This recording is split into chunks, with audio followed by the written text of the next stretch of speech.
বুঝতে পারতেছো? তো এগুলো হচ্ছে আমরা এইভাবে রাখবো। এর মাঝখানে আমরা কি দিতে পারবো?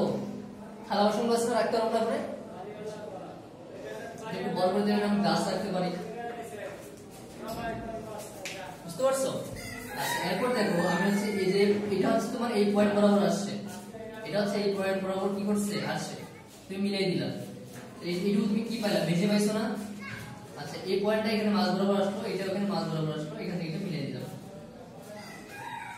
এখন দেখো নিচের এই জায়গাগুলো যে আছে এগুলো আমরা কি বিভিন্ন ওয়াইডার হিসেবে ইউজ করতে পারি না, এগুলোতে আমরা এই জিনিসপত্র রাখবো, কোনো সমস্যা নেই।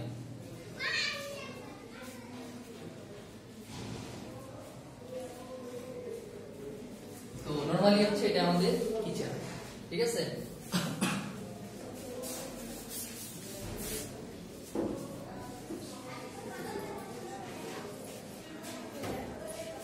ড্রয়িং করছি অনেক নাকি ভাই, বুঝছেন? মোটামুটি ভুলে গেছি।